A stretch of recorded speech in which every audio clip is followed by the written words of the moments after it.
ఈరోజు మన హైందవ ధర్మానికి సంబంధించి భజన వ్యవస్థకు సంబంధించి అందరికీ మేలు కావాలనే ప్రయత్నంతో చక్కటి ఆలోచనతో ధర్మ కార్యక్రమాన్ని ఇక్కడ చేస్తున్నారు కాబట్టి అందరి సహకారము, అందరి యొక్క మనస్ఫూర్తిగా ఈ మందిరం అభివృద్ధి కావాలా.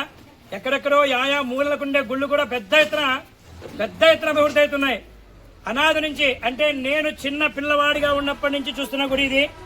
ఇక్కడే నేను చదువుకొని ఇక్కడే డిగ్రీ పట్టా తీసుకున్నాను. ఈ కట్టకే కొంచెం చదువుకున్నాను, ఇక్కడే డిగ్రీ పట్టా కూడా తీసుకున్నాను. కాబట్టి ఎంతో ఏళ్ల తరపున ఉన్నటువంటి ఈ దేవాలయం కూడా పెద్దల సమక్షంలో, పెద్దల సహకారంతో, గురువుల ఆశీర్వాదంతో ఈ దేవాలయం కూడా అభివృద్ధి కావాలి. ఈ దేవాలయాలకు మీ అందరికీ తెలిసే ఉంటుంది, ఒక్కొక్క దేవాలయం దగ్గర లక్షల రూపాయల విరాళాన్ని తిరుమల తిరుపతి దేవస్థానం నుంచి తెప్పించి కొన్ని దేవాలయాలకు ఇప్పించేటువంటి పెద్దలు అక్కడ నిలబడిన ఆయన ఏమీ తెలియనట్లు మౌనంగా ఉంటారు. కానీ లక్షల రూపాయలను దేవాలయాలకు తిరుపతి నుంచి విరాళాలు తెప్పించినటువంటి మహానుభావుడు. కాబట్టి నిండుకుండా తునకదని చెప్పడానికి అలాంటి వాళ్ళే తార్కాణం. వీళ్ళు ఎన్ని సేవలు చేసినారో ఎక్కడా బయటపడరు, మౌనంగా మునులాగా ఉన్నారు, ఎక్కడా బయటపడలేదు. ఎన్ని సేవలు వాళ్ళు చేసుకున్నారో అటువంటి మహనీయులు ఇక్కడికి వచ్చి ఉన్నారు. మేము కూడా ఇక్కడే కూర్చొని చదివి ఇక్కడి నుంచే బయటపోయినాం. కాబట్టి మీ అందరూ జై శ్రీరామ్. జై శ్రీరామ్. ఈరోజు దండగిరిలో ఆంజనేయ స్వామి దేవస్థానానికి అనుబంధంగా భవిష్యత్తులో ధర్మ ప్రచారం జరగాల. ప్రతి హిందూకి, ఒక హిందువుగా మనం ఈ భూమిపైన పుట్టామంటే కొన్ని కోట్ల సంవత్సరాలు పుణ్యం చేస్తే మాత్రం. అయితే ఈరోజు రాజకీయ నాయకుల వల్ల కానీ, మనకు చదువుల్లో హిందుత్వం గొప్పతనం చెప్పకుండా ఉండడం వల్ల కానీ మనం నిరాశగా చాలా వెనకబడినట్టు కనబడుతుంది. అయితే ఈరోజు ప్రపంచం అంతా హిందుత్వం గొప్పతనం తెలుసుకుంటుంది, కానీ హిందువుగా పుట్టిన మన గొప్పతనం ఇంకా తెలుసుకోవటం లేదు. అయితే ఈరోజు ఒక అవకాశము, ఇక్కడ భజన మందిరము నిర్మాణం చేయడం అంటే హిందుత్వం యొక్క అపూర్వ జ్ఞానాన్ని ఇక్కడ ఉండే ప్రాంతంలో కూడా మనం తెలియజెప్పాలి.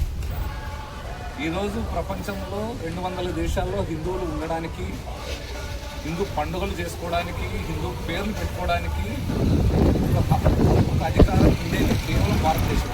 మిగిలినవన్నీ తక్కువ దేశాలు లేకపోతే క్రైస్తవ దేశాలు అయిపోయాయి. దురదృష్టవశాత్తు ఇక్కడ కూడా వాళ్ళు హిందువుల్ని మతం మార్చి ఈ దేశాన్ని కూడా వాళ్ళ మతం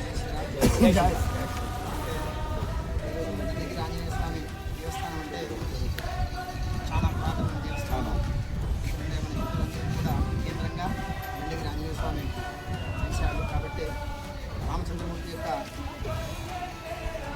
దూత శ్రీ ఆంజనేయ స్వామి యొక్క దేవస్థానం అన్నగారు సహకారం, అలాగే మన ఇంటి సహకారం, అందరి సహకారం తీసుకొని ఇక్కడ ధ్యానం, అలాగే భక్తులకు భజన చేసుకోవడానికి అన్ని విధాలుగా హిందూ ధర్మ కార్యక్రమాలకు ఉపయోగపడే విధంగా మంచి సంకల్పం చేసి ఈరోజు కార్యక్రమాన్ని మొదలుపెట్టారు. కాబట్టి ఇక్కడ ఉండే హిందువులందరూ కూడా ఎవరు చేస్తున్నారు, ఎవరు అభివృద్ధి చేస్తున్నారు, మాకేం పట్టిందనే నిర్లక్ష్యంతో ఉండుకోకుండా ప్రతి ఒక్క హిందూ అందరూ కూడా ఒక్కొక్క చేయి వేస్తే చిన్న కార్యక్రమం నుంచి మహాకార్యం కూడా సాధించవచ్చు. అదే మనకి రామచంద్రమూర్తి కూతులతో కూడా వారధి కట్టించాడు సముద్రం మీద.